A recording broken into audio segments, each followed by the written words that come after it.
Louvado seja nosso Senhor Jesus Cristo.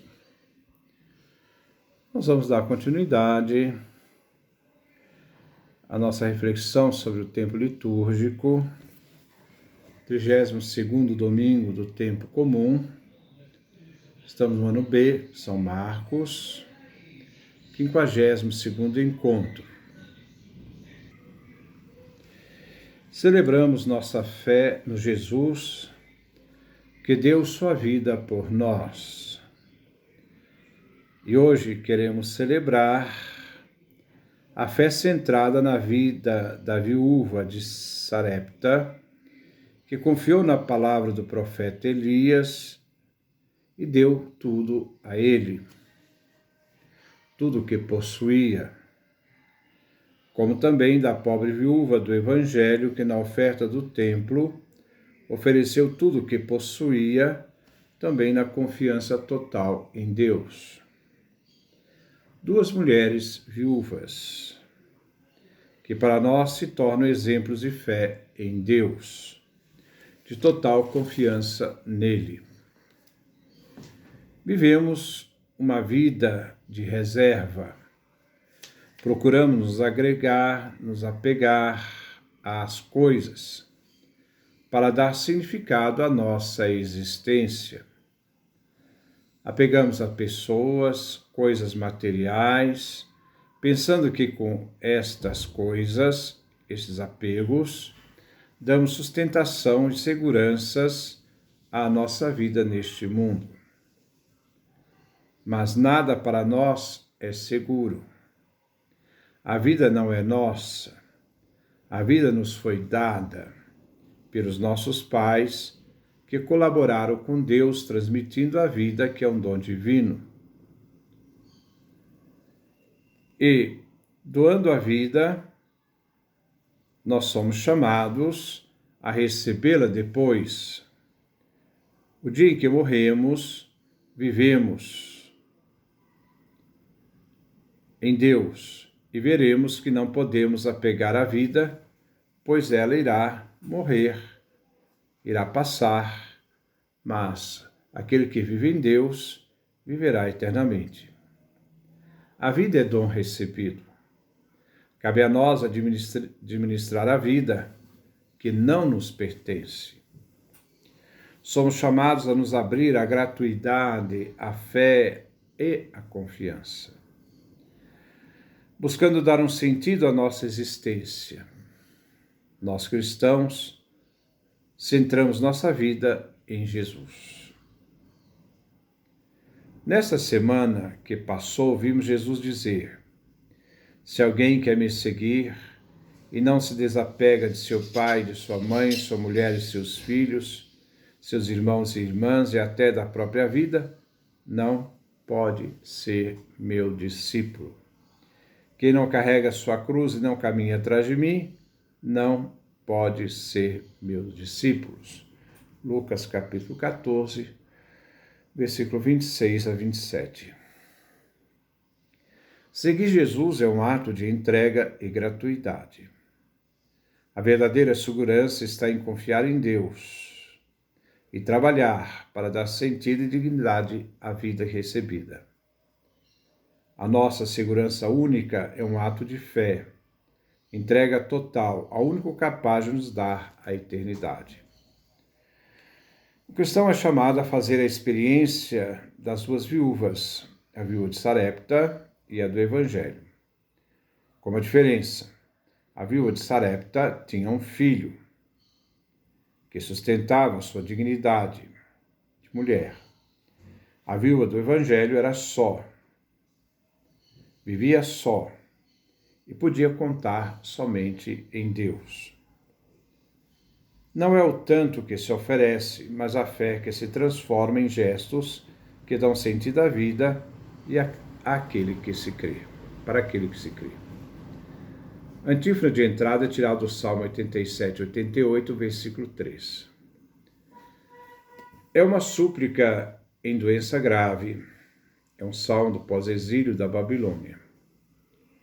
A igreja reunida em Eucaristia, ação de graças, faz uma súplica confiante diante do momento de angústia. Chegue à vossa presença, Senhor, a minha oração, inclinai vosso ouvido à minha prece. Nessa disposição em que trazemos nossas angústias e esperanças, nos dispomos à fé, a entrega de vida a Deus na Eucaristia que vamos celebrar. A primeira leitura é tirada do primeiro livro de Reis, capítulo 17, versículo 10 a 16. Narra o profeta Elias e a viúva de Sarepta. Sarepta é uma cidade da Sidônia, fora do território judeu. Mulher pagã. Assim fala o Senhor, diz o profeta Elias. Aqui se trata de uma palavra divina e de poder. A obediência à palavra do Senhor, anunciada pelo profeta, garante o favor de Javé, Deus. Diante da situação angustiosa e trágica da viúva, que vai preparar o último pão para ela e seu filho depois de esperar a morte, Elias aprova sua palavra, mas acrescenta que Deus não permitirá que acabe a farinha nem a jarra de azeite. E coloca uma adoração até o dia que o Senhor enviar chuva sobre a terra. É um dom temporário. A viúva acreditou na palavra divina anunciada pelo profeta e Deus deu garantia à sua palavra. Aqui destaca-se a fé e a total entrega à palavra divina pela viúva. Duas atitudes de fé vemos neste texto. Primeiro, o profeta Elias, quando o próprio Deus assegura a sua vida num país estrangeiro, assistido pela fragilidade de uma viúva. Não foi nas mãos de ricos que ele foi conduzido, mas na pessoa de uma senhora pobre e também estrangeira. Há mais generosidade nos pobres que sustentam a vida na fé do que aqueles que se apegam e se sentem seguros de partilhar algo com alguém. E de outro lado, a viúva, que não hesita em arriscar sua vida e de seu filho confiando em Deus, que ela não conhece, porque ela não era judia, porque não pertencia ao povo de Israel, mas acreditou. O salmo responsorial é o Salmo 145, 146, é o louvor a Deus por sua misericórdia, é o pedido de paz, e é um salmo do exílio, do pós-exílio da Babilônia. O refrão é tirado do versículo 1. Bendize minha alma, bendize ao Senhor. Por tudo que o Senhor Deus realiza em favor do seu povo, pela sua ação que sustenta cada pessoa e situação da vida dentro do povo de Israel. A primeira estrofe é tirada do versículo 7. O Senhor age porque Ele é fiel eternamente. Sendo fiel à aliança, exerce sua justiça àqueles que são injustiçados. Isto é, exerce sua justiça, para os injustiçados. É uma denúncia daqueles que não observam a aliança. Deus é providente e concede alimentos àqueles que têm fome, e é Ele que liberta os cativos do exílio da Babilônia, para fazê-los voltar e reconstruir a terra de Israel. A segunda estrofe é tirada dos versículos 8 e 9. Deus é aquele que age nas situações angustiosas de todos que voltam do exílio, vencendo a cegueira que os levou para o cativeiro na Babilônia, abrindo-lhes os olhos, cegados pela quebra da aliança, e que, no pós-exílio, diante do perdão divino, esse povo que caiu é novamente reerguido. É Ele que ama a justiça. A quem se refere? Ao justo, ao observante dos mandamentos.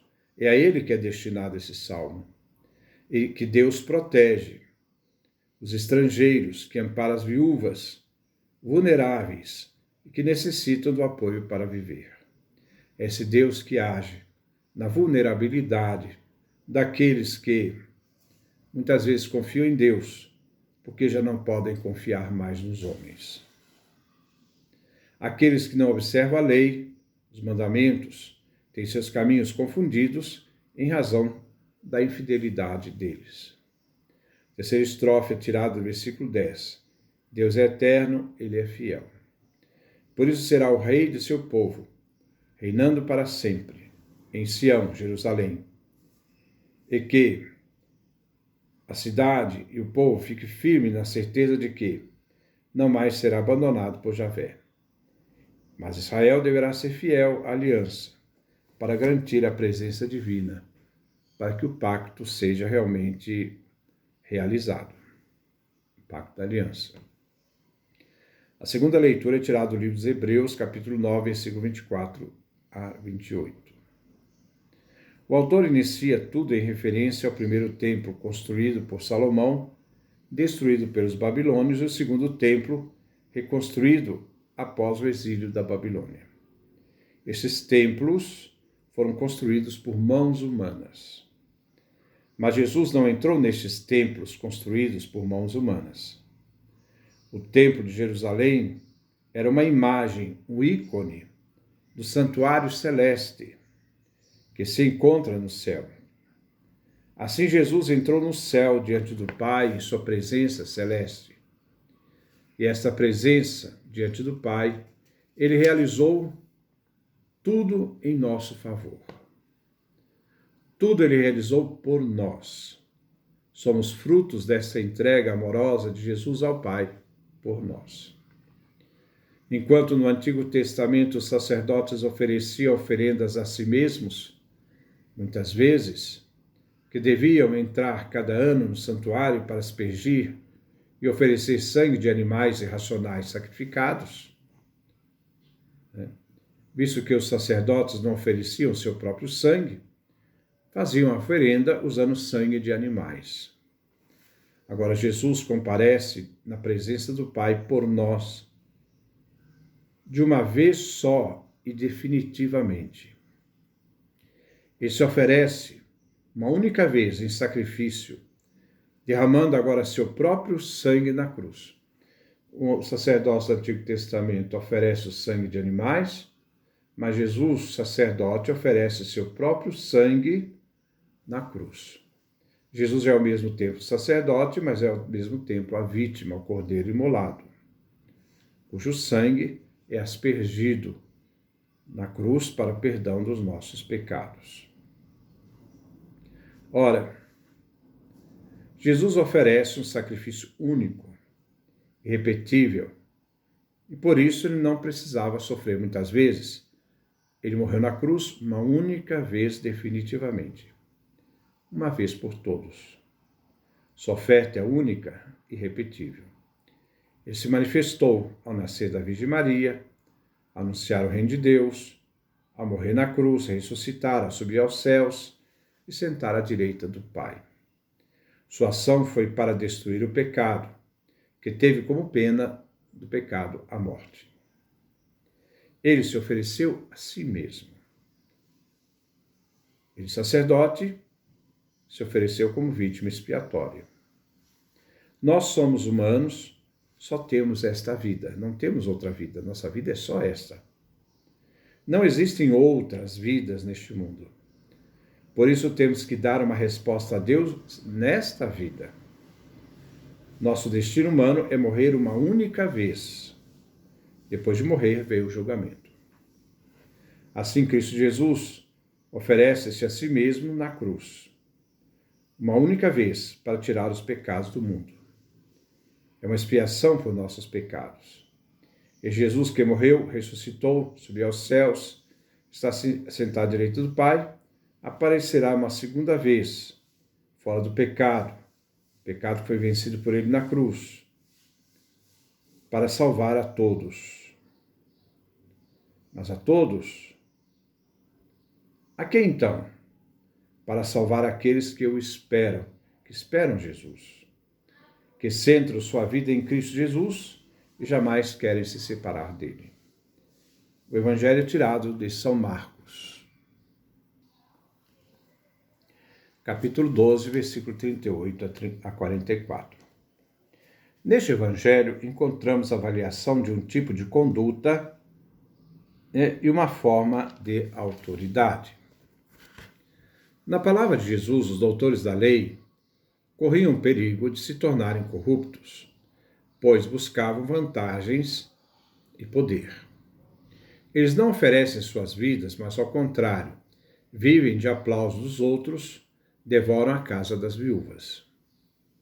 De outro lado, a viúva pobre vem se apresentar como sinal de Deus, a figura mais nítida de Cristo, Messias, que dá toda a sua vida para que os outros vivam. Vemos aqui dois grupos antagônicos, de um lado os escribas e de outro a viúva.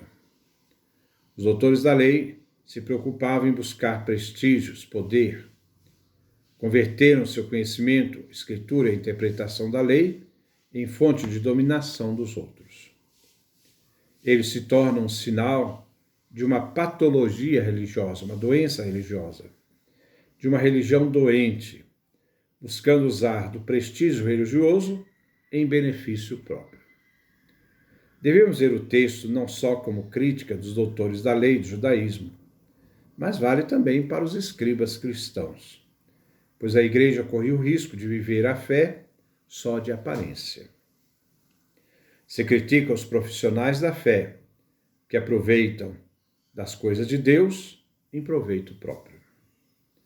A fé que se torna só de honras e aparências se torna a opressão dos simples e pobres. O mestre da lei, usando de seu prestígio, devoravam as casas viúvas com pretextos de longas orações. Capítulo 12, versículo 30 do Evangelho de São Marcos. A busca transmitida de formas externas, vestidos, saudações, privilégios, se tornou princípio de violência, que acaba chegando até a matar pobres, se tornando portadores não de vida, mas de morte aos pobres. Assim, os mestres da lei, também os cristãos, correm esse risco. Usam da oração para seu serviço, se aproveitando de Deus e assim se impondo aos outros. Devorando a casa das viúvas. Devorar é um termo violento, sem piedade, como leão devora suas presas. Agindo assim, transforma a religião num covil de ladrões. Marcos capítulo 11, versículo 17. Uma religião igreja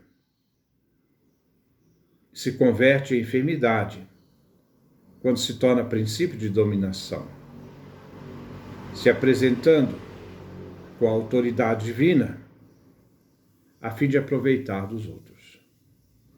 O mestre da lei não tem nada dentro de si, carecem de verdade pessoal, para que ao ver suas intenções, eles possam ser reconhecidos pelos outros. Eles se apresentam cobertos de mentiras e manipulações. A igreja, a religião, não é um serviço aos outros, mas uma oportunidade de ganhar a vida em cima dela, pensam os mestres da lei.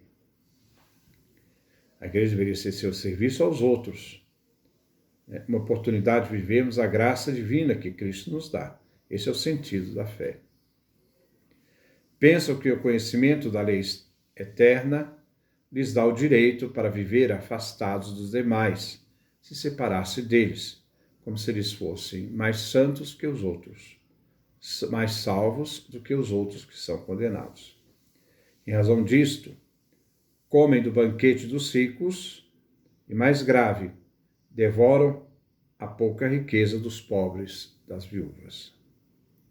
E não só comem nas mesas dos ricos, mas muitas vezes justificam os gestos injustos cometidos pelos ricos em favor, deveria ser transformado em favor dos pobres.